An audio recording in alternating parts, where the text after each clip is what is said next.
So this morning, we talked about some of the fireworks of early National Signing Day, and now we need to update it because this day has just continued in true college football recruiting fashion. Texas A&M continues to assemble a really impressive class, but Alabama has gotten a series of commitments that have vaulted them to the #1 class in the nation in a series of events we've got to break down. But before we do, as always, you know the drill. I want to hear from you. Hop down to the comments, give me a Y for yes or an N for no.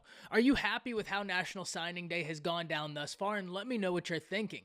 If you're new to the channel, be sure to subscribe. Hit the bell notification. I do constant college football content. You don't want to miss any of it. And if you enjoyed this content, be sure to like and comment down below. Those interactions are massive to content creators such as myself in both getting picked up and maintained by the YouTube algorithm. But with all of that being said, let's get straight into this, and we'll start with Alabama, who's coming off of a series of commitments that have vaulted them to the #1 class in the nation at the time of this video being recorded.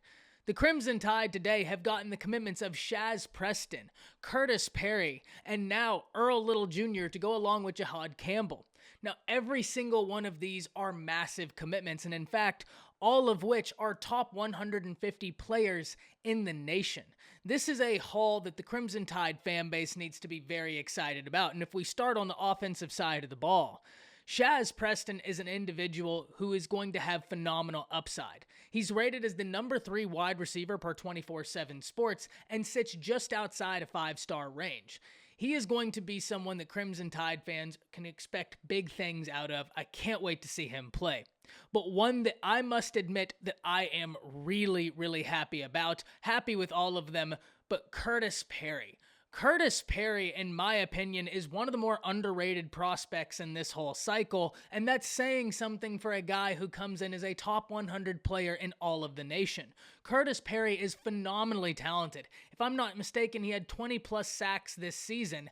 He's someone who is going to be a much needed piece for this Alabama defensive line, but he is not alone because Jihad Campbell comes in as well. Another individual who I'm very happy the Crimson Tide were able to get. Jihad Campbell as well sits just inside the top 100 players in the nation at number 78, giving the Crimson Tide multiple individuals within the top 300. And in fact, as it sits right now, the Crimson Tide have 16 members of this class that rank within inside the 24/7 Sports top 300 players in the nation, which is astonishing. Now, the last name that Alabama picked up, Earl Little Jr., is one that I know Alabama fans are over the moon about. He's a name that Alabama has been in connection with for quite some time, and he's somebody who, like Curtis Perry, I was very excited to see it finally come to fruition. He's somebody I can't wait to see get on campus because I think he's got an extraordinary skill set. He's somebody that when I watch him play, I kind of sit there and wonder how he's not rated higher than he is. He's a top 150 player in the nation, so he isn't overlooked, but at the same time, when you watch him play, he plays like any top player at his position, and because of that, the Crimson Tide need to be very happy with his addition. Alabama's class is sitting really well. Currently #1, like I said at the time of recording this video, but it's not only the fact that they're the #1 class, it's the average recruit rank, which has them at a 95.17. That's so incredible because when you look at who the Crimson Tide are still after, that could rise. Alabama is sitting in such a unique position, and that's so interesting to see coming off of the class they just had, which really goes to underscore what it is that Nick Saban has been able to create there and why it's so impressive. But if we're talking about impressive, we can talk all day about Alabama getting the #1 class, the #1 average recruit rank, and getting a bunch of top-tier commits today to help them achieve that, and still being in the battles for multiple top prospects in the nation. But we also need to talk about another school that has had a very impressive day, and that is Texas A&M.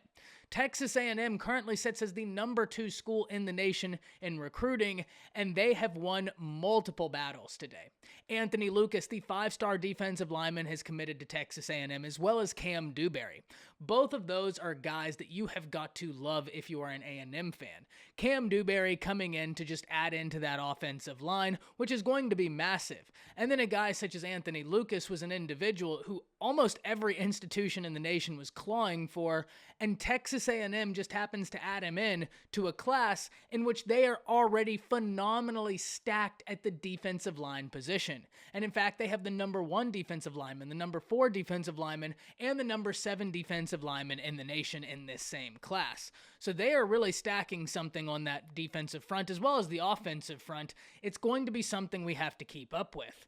Texas A&M is still in the battle for some top-tier recruits, and so we have got to keep an eye on what Jimbo Fisher is going to be able to do. But it is very impressive, the class Texas A&M has put together. A 5-star quarterback. We're waiting to see whether or not they get the letter of intent from Evan Stewart, but if they do, you get a 5-star quarterback, a 5-star wide receiver, a ton of talent on the offensive line, and a really, really impressive defensive line haul, and you're in the battle for some defensive backs as well that are incredibly impressive. Bryce Anderson being one who's got a really high upside, and that's a young man that I'm very, very excited to watch him play on the next level. But outside of that, Texas A&M has themselves a day. Alabama has themselves a day, but USC also got a victory today in Zion Branch, a very talented safety, winning him over the likes of OU and Ohio State. And look, we have to be honest, in this battle, the continuation of relationship that Lincoln Riley had with Zion Branch is huge.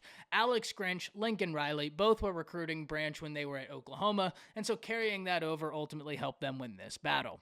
Another individual we must lightly touch on is Georgia getting Marvin Jones Jr., a really talented prospect who the likes of Oklahoma and Alabama were hoping they could get into this class. Ultimately, Jones Jr. picks Georgia, getting them the number 3 class in the nation. And it is going to be a ton of fun watching Alabama, Texas A&M, and Georgia continue to duke it out. But this class and this early signing day has been fantastic. As an Alabama fan, I couldn't be happier. Yes, there are battles I would have liked to have won. Yes, there are still battles I'm looking forward to and hoping we can win. But in the current capacity, an average recruit rank of 95.17 and Alabama sitting as the number 1 class in the nation, when I look at the battles still to go, what a class it has been. Really excited to see how it turns out. But I'm even more excited in hearing from y'all. Hop down to the comments. Let me know what you're thinking about early signing day today. That's it. See ya.